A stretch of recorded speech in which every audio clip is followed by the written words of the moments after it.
The unprecedented mobilization of the United States Fifth Fleet toward the Persian Gulf does not represent a mere routine maneuver or an isolated show of force. Instead, it marks the definitive collapse of 4 decades of containment diplomacy that has proven incapable of curbing Tehran's nuclear ambitions and regional expansion. We are witnessing the abrupt conclusion of the grey zone era, where low intensity conflicts and proxy wars dictated the rhythm of tensions, making way for a direct kinetic confrontation that threatens to permanently reconfigure the entire global security architecture. Under the command of an administration that utilizes strategic unpredictability as its primary weapon of coercion, the world observes a breaking point where geopolitics and regime survival collide, signaling that the balance of power in the Middle East is about to be dismantled under the weight of irreversible decisions. To comprehend the magnitude of the current mobilization, one must examine the failure of the maximum pressure strategy and the progressive erosion of traditional diplomatic channels over the last decade. For years, the international community relied on economic sanctions as the primary tool to restrain Iranian influence, believing that financial isolation would force a compromise on Tehran's nuclear ambitions and its network of militias. However, what occurred was a strategic adaptation by the Islamic Republic, which constructed a resilient resistance economy while simultaneously advancing uranium enrichment to levels dangerously close to weapons-grade capacity. This period of stalemate, characterized by shadow wars, has reached its structural limit, as the United States now realizes that the time for incremental pressure has expired, demanding an immediate transition from purely economic deterrence to a direct and imminent military threat. The consolidation of the so-called Axis of Resistance, a sophisticated network of paramilitary forces stretching from Lebanon and Syria to Iraq and Yemen, has transformed the Middle East into a multi-frontal battlefield where Iranian influence has become deeply rooted. This geopolitical project allowed Tehran to project power far beyond its borders, creating a state of insecurity for American allies and vital trade routes, such as the Strait of Hormuz. By utilizing these asymmetric assets, Iran neutralized the conventional superiority of its adversaries for years, operating in the strategic grey zone, where actions were provocative enough to gain ground, but subtle enough to avoid total intervention. The current naval escalation signals that Washington has decided to challenge this status quo directly, recognizing that the policy of containment only facilitated the growth of a regional actor that today openly threatens global economic stability. If you value geopolitical analyses that go beyond the surface, consider subscribing to the channel to follow every critical development of this conflict in real time. On a macro-structural level, the Trump administration's decision to prioritize the neutralization of the Iranian threat is intrinsically linked to the American strategic goal of redirecting its focus toward the Indo-Pacific and the containment of China. Washington understands that it cannot effectively allocate its military resources to the Pacific theater while remaining trapped in an endless cycle of volatility and energy insecurity in the Middle East. By seeking a final resolution to the Iranian question, the United States aims to stabilize the region under its own terms, ensuring global energy flow and freeing up naval assets for the more significant systemic competition with Beijing. This movement is not just a regional correction.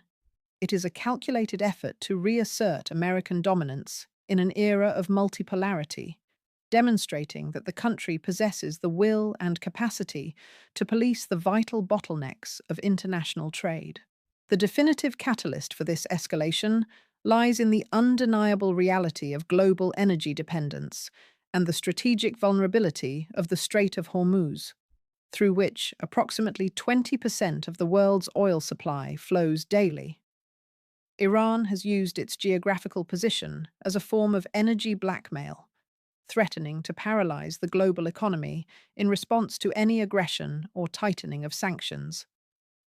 This leverage has become an intolerable risk for a world facing severe inflationary pressures and logistical disruptions. The current positioning of carrier strike groups within operational range is a clear message that the United States is prepared to guarantee freedom of navigation by force, ending the era when the global economy was held hostage by Tehran's asymmetric threats. We are witnessing the transition from a strategic stalemate to a potential systemic conflagration, where the control of routes defines the new order.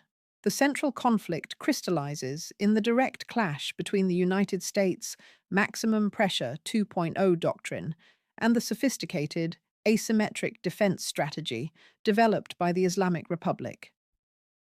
Washington seeks to restore its military deterrence through an overwhelming projection of force, the ultimate goal of which is the definitive neutralization of Iranian ballistic missile infrastructures and nuclear facilities. For the American administration, coexistence with a nuclear and expansionist Iran has become an unacceptable systemic risk to the global order and the security of regional allies, such as Israel and the Gulf monarchies. Conversely, Tehran views this clash as an existential struggle for the survival of the theocratic regime, utilizing its strategic depth and dominance over proxy forces to raise the cost of any intervention to politically unsustainable levels for the West, turning the dispute into a game of absolute endurance. At the heart of this impasse lies the control of the Strait of Hormuz, the vital artery through which the energy oxygen of modern economies flows, and Iran's main tactical asset. The Islamic Revolutionary Guard Corps signals that any attempt at direct aggression will result in the immediate closure of this geographical bottleneck, triggering an unprecedented supply shock that could plunge the world financial system into a deep recession. This economic leverage reveals that the dispute exceeds military boundaries, becoming a war of nerves where the energy market acts as a volatile and dangerous judge. The conflict highlights that Iran does not need to win a conventional naval engagement to emerge victorious.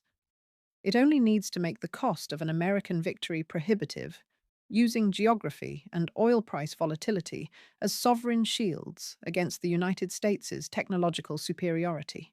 The urgency of this conflict is fueled by the advancement of the Iranian nuclear program, which has reached uranium enrichment levels above 60%, placing Tehran on the threshold of becoming an atomic power. This fact implies that the window for diplomacy has closed, forcing strategists in Washington and Tel Aviv to consider kinetic actions to prevent a fait accompli that would forever alter the balance of power. The conflict suggests a dangerous dynamic where a miscalculation by either side could trigger a chain reaction impossible to reverse, transforming isolated incidents into a total regional conflagration. What is at stake is not just local leadership, but the credibility of international security systems and the ability of superpowers to impose limits on state actors that defy established norms, making the current tension a defining event of the next decade. The chain of events began with the executive order for the strategic repositioning of multiple carrier strike groups toward the Arabian Sea, creating an immediate diplomatic vacuum.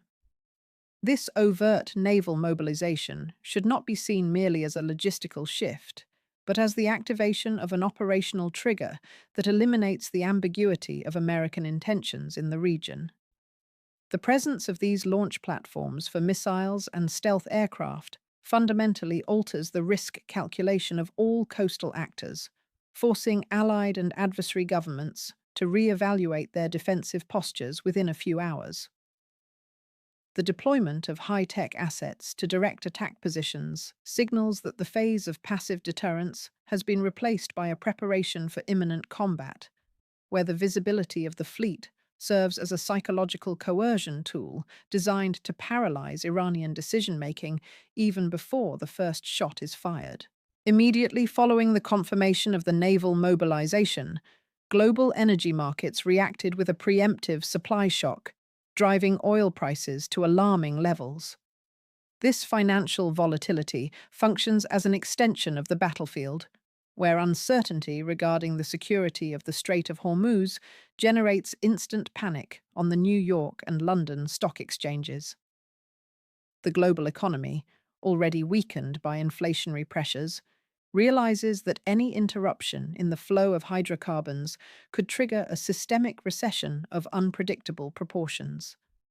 This economic side effect is not an accident, but a central piece of the Iranian strategy, which uses the threat of financial chaos to attempt to restrain Washington's aggressiveness. The sudden increase in maritime logistics costs and cargo insurance reflects the perception that the risk of total conflagration has surpassed any hope for short-term diplomatic stability. In direct response to the American naval siege, the Islamic Revolutionary Guard Corps initiated the accelerated positioning of coastal missile batteries and swarms of fast boats along the northern coast of the Persian Gulf. This asymmetric reaction signals that Tehran does not intend to face the United States Navy in a conventional engagement on the open sea, but rather to transform the coastline into a highly lethal anti-access and area denial zone. The activation of underground silos and the movement of long-range air defense systems indicate that the Iranian command is prepared for high-saturation retaliation against any incursion into its sovereign space. By demonstrating that it possesses the means to inflict severe damage on multi-billion-dollar Pentagon assets, Iran seeks to establish a tactical balance of terror, where the cost of an American offensive would involve the inevitable loss of lives and critical equipment in the very first hours of hostility. The logical sequence of escalation is not limited to Iran's geographical borders, expanding rapidly into a phase of horizontal escalation through the activation of regional cells of the axis of resistance. From Yemen to Lebanon, paramilitary groups such as the Houthis and Hezbollah have initiated preparations for coordinated attacks against strategic infrastructures and Western allies, forcing American military strategists to disperse their attention. This diversionary maneuver aims to overwhelm missile defense systems and create multiple simultaneous theaters of operations, which significantly complicates the logistics of protection for American troops stationed in the region. By transforming a bilateral conflict into a fragmented regional war, Tehran removes the predictability of Washington's actions and increases the complexity of any surgical strike plan. The strategy of expanding the battlefield serves as a force multiplier that challenges conventional technological superiority through constant geographical and operational saturation. This multi-front battlefield scenario imposes an unprecedented logistical challenge for the United States command and control structure in the Middle East. The need to simultaneously protect maritime routes, land bases, and allied infrastructures against drone and ballistic missile attacks requires perfect coordination between different military branches. The American doctrine of modern warfare is tested to the limit, as technological advantage can be mitigated by the scale and frequency of asymmetric attacks coming from various directions. Follow this deep analysis by liking the video. It signals that you want more technical content on military strategy and contemporary geopolitics. The logistics of supplies and the replenishment of precision munitions become critical points in a long-duration conflict, where operational sustainability defines who will have the final word. The complexity of this defense network demonstrates that the modern battlefield is deeply interconnected. Finally, the transition from surgical strikes to a sustained bombing campaign becomes the inevitable outcome should Iran choose not to opt for an immediate strategic retreat. The 72-hour response window defines whether the world will witness a brief show of force or the start of a total war destined to permanently dismantle the Islamic Republic's power apparatus. The mobilization of the armed fleet leaves no room for a return to the previous status quo, implying that the first shot fired will mark the definitive end of any attempt at diplomatic coexistence. What began as a movement of ships evolves into a scenario where the mutual destruction of military and economic capabilities seems to be the only possible result within the established logic of escalation. The inevitability of this confrontation reflects the exhaustion of all political alternatives, leaving the field clear for brute force to determine the new regional order. The visible layer of this phenomenon is dominated by satellite imagery of aircraft carriers crossing strategic points and by the inflammatory rhetoric coming from both the White House and Tehran. For the average observer, what manifests is the imminence of a total war, an apocalyptic confrontation that threatens to ignite the world's energy supply in an unprecedented conflagration. Headlines focus on the number of warheads, the range of Iranian missiles, and the overt aggressiveness of the Trump administration, suggesting a conflict driven by impulsiveness and direct hostility between two rival nations. This surface perception is fueled by immediate panic in financial markets and the frantic mobilization of troops at Allied borders. However, restricting the analysis to this purely kinetic level ignores the deep currents that govern the movement of pieces on the geopolitical board, where physical destruction is merely one tool of a calculated coercion strategy. Under a strategic and structural lens, the massive mobilization reveals itself as the ultimate exercise of gunboat diplomacy, where the primary goal is not necessarily territorial invasion, but the forced reconfiguration of diplomatic and commercial terms. Washington utilizes the armed fleet to signal that strategic patience has been exhausted, seeking to extract a capitulation from the Iranian regime that isolated economic sanctions failed to achieve over decades of isolation. This conflict functions as a fundamental stress test for American hegemony in a multipolar world. By attempting to resolve the Iranian question, the United States seeks to consolidate its strategic rear to focus on the long-term systemic competition with China in the Indo-Pacific.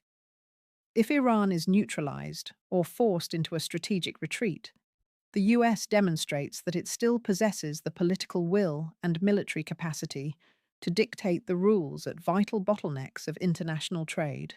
The systemic analysis of this escalation reveals that the confrontation is not limited to a territorial dispute, but represents a fundamental clash over the energy security architecture of the 21st century.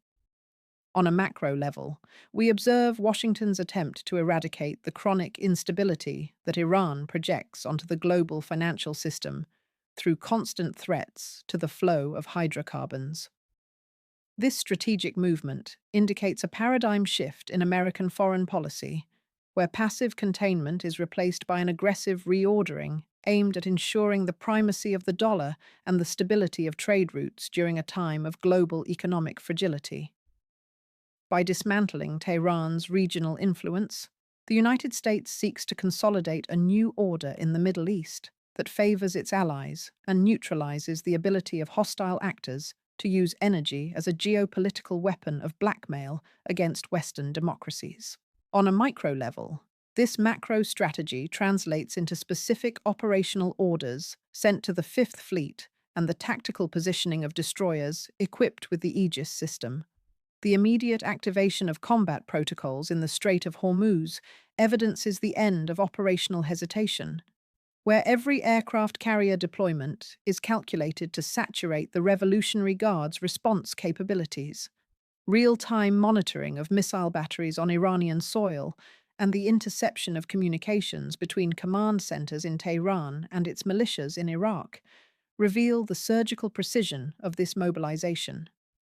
These specific actions, from launching reconnaissance drones to positioning special forces at Allied bases, form the mosaic of an intervention that allows no room for execution errors. Each tactical move serves to confirm American authority on the ground, transforming strategic theory into an unquestionable and immediate military reality. Escalation to open conflict would result in an immediate destabilization of the global economy, with repercussions far beyond the geographical limits of the Persian Gulf. An exponential increase in the price of a barrel of oil, driven by uncertainty regarding the navigability of the Strait of Hormuz, would generate a ripple effect of inflation in transportation costs and industrial production on a global scale. Countries dependent on energy imports, especially in Europe and Asia, would face severe supply crises that could abruptly paralyze entire sectors of the real economy. This recession, induced by an energy shock, would directly affect the purchasing power of the average citizen, transforming Washington's military decision into a socio-economic phenomenon felt in the daily lives of families worldwide. The scenario suggests that modern war is not won solely on the battlefield, but in the ability to withstand the systematic financial erosion resulting from the confrontation. In the regional political arena, Gulf monarchies such as Saudi Arabia and the United Arab Emirates would be forced into a painful and risky strategic realignment between tactical support for the United States and the need to avoid direct Iranian reprisals. The collapse of the previous balance implies that neutrality would no longer be a viable option in a total conflagration scenario, requiring these nations to choose between the protection of the American security umbrella or the pursuit of a precarious accommodation with Tehran. This political dilemma would accelerate the formation of new power blocs, possibly consolidating an Arab-Israeli coalition under the aegis of Washington to definitively contain Persian influence in the near future.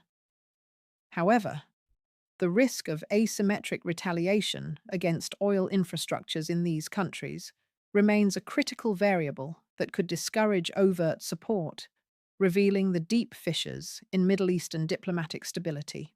An open war in the heart of the world's energy supply would inevitably trigger a massive humanitarian crisis, characterized by the forced displacement of millions of people and the destruction of vital civilian infrastructures on Iranian soil.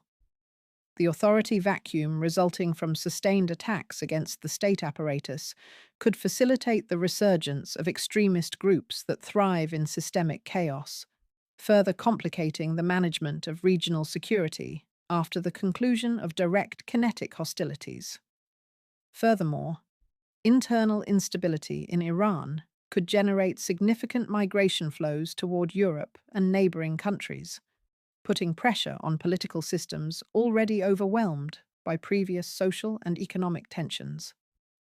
The long-term implication is the creation of a zone of permanent instability that would require decades of reconstruction and constant international presence to be stabilized. The human and social cost of this escalation reaffirms that the consequences of a definitive rupture are profound and multidimensional. A fundamental turning point arises in the paradoxical nature of Donald Trump's leadership, where unpredictability is used not as an end, but as a lever for aggressive negotiation that challenges conventional military logic. While traditional Pentagon planners operate under linear escalation protocols, the current administration introduces sudden ruptures that confuse Iranian intelligence and alter the regional balance in seconds. This contrast between bureaucratic planning and impulsive decision-making creates a scenario where Iran cannot predict Washington's next move, invalidating its long-term deterrence strategies.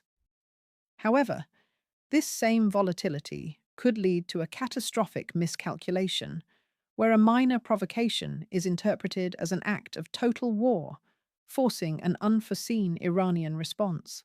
Uncertainty becomes, simultaneously, the greatest advantage and the most significant systemic global risk, as it forces the adversary into a state of permanent defensive paralysis while keeping the world on the edge of the unknown. Another striking contrast lies in the disparity between the visible naval brute force and the silent electronic warfare occurring behind the digital scenes of the fleet. Although the power of aircraft carriers appears absolute on camera, Iran has invested heavily in cyber capabilities capable of blurring radars or hijacking drone signals, creating a technological asymmetry that can paralyze multi-billion-dollar systems without firing a single projectile. This interpretive turning point suggests that American victory is not guaranteed solely by physical presence, but by the integrity of its command networks against invisible attacks aimed at blinding Western superiority. When a high-precision weapon fails due to electronic interference, the understanding of the conflict changes drastically, revealing that the vulnerability of digital systems can nullify the advantage of decades of conventional military development. Technology, therefore, acts as both the great equalizer and the greatest point of structural fragility in this contemporary geopolitical dispute. The mobilization of the United States' military apparatus against Iran signals the definitive conclusion of a 40-year historical cycle, in which the Middle East was governed by an unstable balance of shadows. This shift in force reveals that the previous paradigm of containment has been replaced by a logic of forced resolution, where the strategic objective is not a return to the diplomatic table, but the dismantling of the Islamic Republic's nuclear and regional capabilities. Imminent events will determine whether the international system possesses the resilience to absorb the shock of a direct confrontation in the heart of the global energy supply without collapsing into a deep recession. It remains evident that the old order, based on strategic patience and calculated provocations, has ceased to exist, giving way to an era of geopolitical realism where brute force defines the new architecture of regional and global power. In projecting the near future, it is understood that the geopolitical landscape of the Persian Gulf will be unrecognizable, regardless of the immediate tactical outcome of the naval strikes. If the United States achieves the neutralization of the Iranian threat, we will witness a consolidation of American hegemony that reaffirms Washington as the final arbiter of maritime security and global energy stability. Conversely, any sustained resistance by Tehran that manages to inflict significant costs on the global economy will accelerate the transition to a multipolar world, where the limits of Western power will be exposed and challenged. The true revelation of this process is that the breaking point has already been crossed. The current mobilization is merely the physical execution of a latent structural shift. With the end of strategic ambiguity, the world begins a new chapter in global history, where security will be purchased at the price of direct and definitive confrontation